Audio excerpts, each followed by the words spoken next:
Uma boa tarde a você assistindo a TPA e também a colega Karina Cacola pela oportunidade de estarmos aqui falando sobre a atualidade da geopolítica.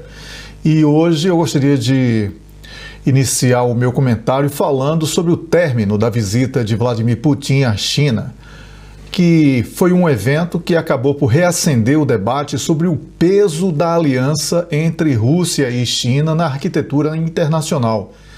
Quando líderes como Putin e Xi Jinping afirmam conjuntamente a natureza inabalável de suas relações, ambos não celebram apenas um vínculo bilateral, mas eles sinalizam uma opção de longo prazo por coordenação estratégica em temas sensíveis, especialmente energia, segurança, tecnologia e governança multilateral.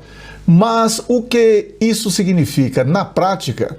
Essa declaração conjunta de China e Rússia, ela não se trata de um alinhamento automático. Aqui estamos falando sobre uma convergência devidamente calculada. Ambos os países compartilham uma visão de mundo que privilegia soberania estatal, a não interferência e a multipolaridade, não é, dos acontecimentos. Não apenas uma retórica, como temos visto nos últimos anos. Então, para a Rússia e a parceria com a China, ela representa um eixo de sustentação econômica e política no contexto de isolamento ocidental. Para a China, a relação com a Rússia oferece também a previsibilidade na sua fronteira norte, acesso a recursos energéticos e um contrapeso diplomático em fóruns como das Nações Unidas e também no bloco econômico BRICS. A consistência dessa aliança entre Rússia e China reside justamente na complementariedade de interesses. Por um lado, Moscou necessita de mercados e moedas alternativas. Por outro lado, Pequim busca estabilidade em cadeias de suprimento e apoio em disputas tecnológicas. Essa simbiose pragmática, ela explica por que, mesmo diante de pressões externas, a cooperação sino-russa avança em áreas concretas. E aqui eu já falei, gasodutos, mas temos também aqui pagamentos em moedas locais, não é, saindo do dólar, exercícios militares conjuntos, entre outros elementos, sem depender de declarações ideológicas. Agora, um outro ponto relevante é que Pequim, como um ponto de equilíbrio geopolítico que se impõe agora, a China passa a ver que não busca substituir hegemonias.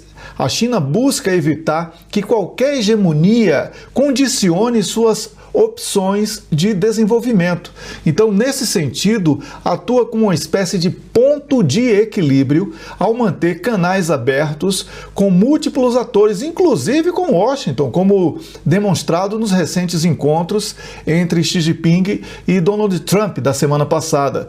Então, Pequim, na prática, ele tenta uma diplomacia de múltiplos vetores e coopera com Moscou, como temos visto, em segurança energética, negocia com a Europa em clima e comércio, engaja o Sudeste Asiático em infraestrutura, se reaproxima cada vez mais do continente africano e participa de fóruns globais sem abdicar de sua autonomia decisória.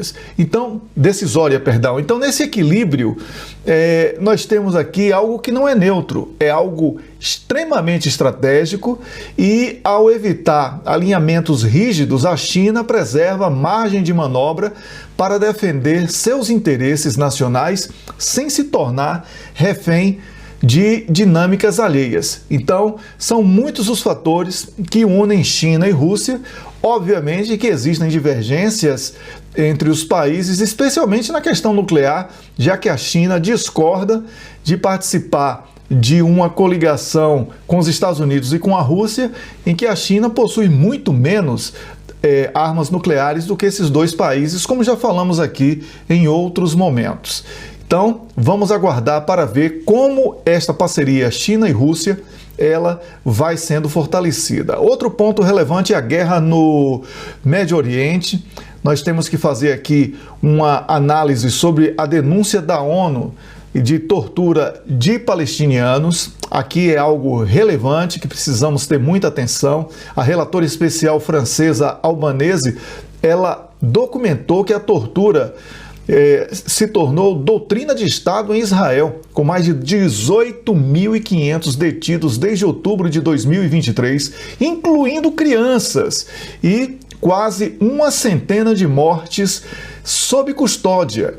Então, a pergunta que tem sido feita é como punir Israel e como prevenir que esse tipo de atuação continue em curso. E a resposta, ela exige honestidade, porque os mecanismos internacionais existem, como sabemos, mas sua aplicação depende de vontade política internacional. Sanções direcionadas, suspensão de acordos militares e apoio a tribunais competentes são instrumentos possíveis e que devem entrar em vigor imediatamente. Mas, enquanto potências como os Estados Unidos da América protegem Israel de escrutínio efetivo, a impunidade, lamentavelmente, continuará prevalecendo. Então, a prevenção, ela passa, antes de tudo, por romper o ciclo de impunidade que permite a normalização da violência institucionalizada. Outro aspecto relevante é a resolução do Senado dos Estados Unidos da América sobre retirada de forças do Irão. Bem, isso aqui é algo que o Senado aprovou por 50 votos contra 49, uma resolução que exige a retirada das forças norte-americanas de hostilidades contra o Irão, salvo declaração de guerra ou autorização específica do Congresso. O que isso significa? Significa que, dentro do próprio sistema político norte-americano, cresce o reconhecimento de que a estratégia de pressão militar carece de legitimidade democrática, algo que o Donald Trump não vem cumprindo nos últimos meses. Então, outro ponto relevante é que o Irão afirma que o poder é a única linguagem que Donald Trump compreende. E essa declaração, que foi feita por Ebrahim Azizi, que é presidente do Comitê de Segurança Nacional do Parlamento iraniano, não é uma retórica vazia. É uma leitura estratégica em que Teherão avalia que Washington só negocia quando confrontado com custos reais. E isso, na prática, tem sido demonstrado todos os dias. Outro ponto relevante para concluir o meu comentário é que, para além daquilo que falei sobre o Senado retirar o poder do presidente, né, para a execução de ações militares, nós temos visto que isso significa que o sistema de freios e contrapesos norte-americanos está a ser testado, já que o próprio presidente pode vetar este tipo de normativa que tem sido amplamente divulgada. Eu agradeço a você assistindo a TPA, também a colega Karina Caccola por este espaço. Prometo voltar com um novo comentário aqui. Um grande abraço.